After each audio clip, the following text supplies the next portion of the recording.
সালাম TV, the solution for humanity. আসসালামু আলাইকুম ওয়া রাহমাতুল্লাহি ওয়া বারাকাতুহু।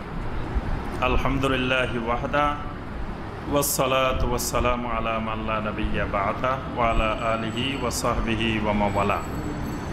সম্মানিত দর্শক শ্রোতা ভাই ও বোনেরা, আল্লাহ পাক আপনাদের সবাইকে ভালো রেখেছেন এবং ভালো রাখুন এই আশাবাদ ব্যক্ত করে tafsirulquran.com থেকে আজকে যে মাসআলাটি আপনাদের সামনে আলোচনা করব সেটি হলো আল উদহিয়া আনিল মাইয়াত। মাইয়াতের পক্ষ থেকে, মৃত ব্যক্তির পক্ষ থেকে কোরবানি দেওয়া বৈধ কিনা, এই মাসআলাটি অনেকেই আমাদের কাছে বারবার জানতে চান যে মৃত ব্যক্তির পক্ষ থেকে কোরবানি দেওয়া যাবে কিনা। এই মাসআলাটির ব্যাপারে শাইখ মোহাম্মদ বিন সালেহ আল উসাইমিন রাহিমাহুল্লাহ তিনি তার কিতাব রিসালাতু আহকামিল উদহিয়া এখানে তিনি বিস্তারিত আলোচনা করেছেন।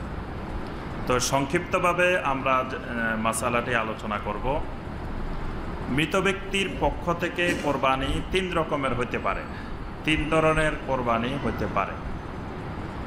মৃত ব্যক্তির পক্ষ থেকে একটি কোরবানি হলো আন ইউদাহিয়া আনিল আমওয়াত বিমুক্তাদা ওয়াসায়াহুম তানফিজান লাহা। কোনো মৃত ব্যক্তি তিনি জীবিত থাকাকালীন ওসিয়ত করে গেছেন তার ওয়ারিসদেরকে যে আমি মারা যাওয়ার পরে তোমরা আমার এই সম্পদটা রেখে গেলাম, এই সম্পদ থেকে প্রতি বছর আমার পক্ষ থেকে কোরবানি দিবে। এরকম ওসিয়তকৃত তিনি মারা গেছেন, কিন্তু তার ওসিয়ত করে গেছেন যে কোরবানি দেওয়ার জন্য। তো এই ক্ষেত্রের মাসআলা হলো হাজা ওয়াজিবুন ইল্লা ইন আজাজা আন যালিক, অর্থাৎ এই ওসিয়তটি পালন করা ওয়াজিব। অর্থাৎ মৃত ব্যক্তির এই সম্পদ থেকে সারা জীবন তার এই সম্পদ থেকে কোরবানি দেওয়াটা ওয়াজিব। তবে কোনো ক্ষেত্রে যদি যাকে ওসিয়ত করা হয়েছে তিনি কোনো কারণে অক্ষম হয়ে গেলেন, ওই বছর দিতে পারেন নাই, তো এটা আল্লাহ মাফ করবেন। কিন্তু যতক্ষণ তার সক্ষমতা আছে ততক্ষণ পর্যন্ত এই মৃত ব্যক্তির পক্ষ থেকে কোরবানি দেওয়াটা ওয়াজিব। কোরআনে কারিমে আল্লাহ পাক বলছেন ফামান বাদদালাহু বা'দা মা সামিআহু ফাইন্নামা ইসমুহু আলাল্লাযিনা ইউবাদদিলুনা। যে ব্যক্তি এই ওসিয়ত শোনার পরে ওসিয়ত পরিবর্তন করে দেয়, এই গুনাহটা যে পরিবর্তন করলো তার উপরে বর্তাবে। অর্থাৎ এই ওসিয়ত পূরণ করাটা ওয়াজিব। এটি এক ধরনের মাইয়াতের পক্ষ থেকে কোরবানি। আরেক ধরনের কোরবানি হলো আন ইউদাহিয়া আনহুম তাবআন লিল আহইয়া। মাসালু আন ইউদাহিয়া রাজুলু আনহু ওয়া আন আহলে বাইতিহি ওয়া ইয়ানবি বিহিম আল আহইয়া ওয়াল আমওয়াত।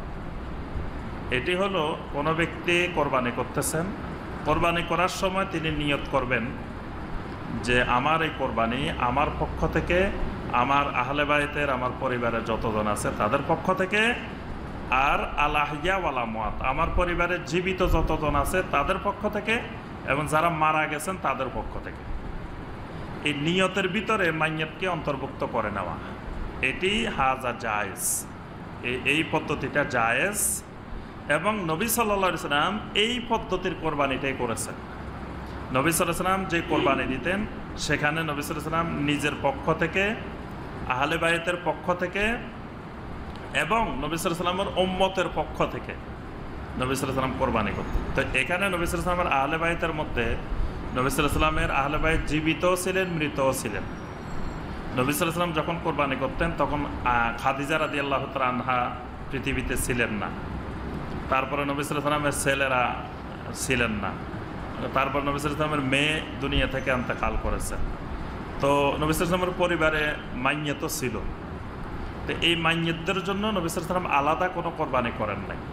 নবী সাল্লাল্লাহু আলাইহি সাল্লাম এই কোরবানির মধ্যেই সবাইকে অন্তর্ভুক্ত করে নিয়েছেন। এটা হলো সবচেয়ে উত্তম পদ্ধতি।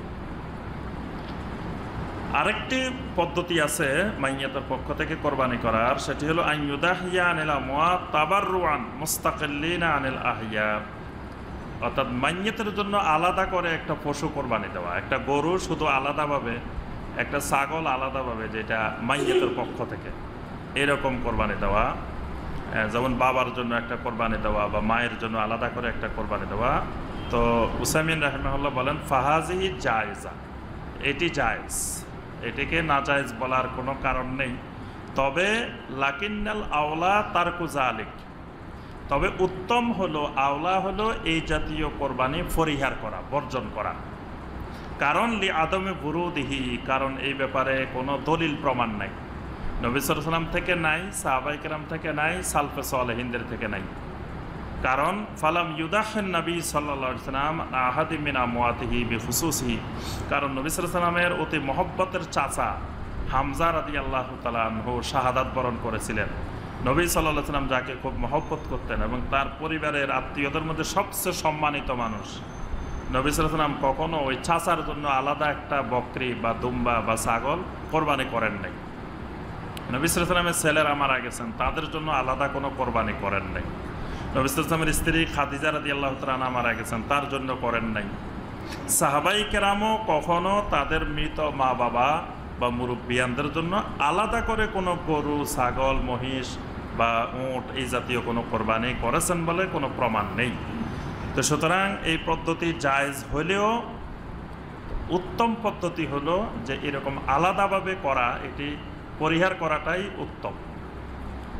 আর মানে মা বাবাকে বা মৃত যারা আছেন তাদেরকে আমাদের কোরবানির সাথে অন্তর্ভুক্ত করে নেওয়া, এটি উত্তম পদ্ধতি। আরেকটা হলো যে সন্তান যত আমল করবে, তো এই আমলের সওয়াব তো মা বাবা এমনিই পাবেন। তো ছেলে যখন কোরবানি করতেছে, তো এই কোরবানির সওয়াব মা বাবা এমনিতেই পাবেন।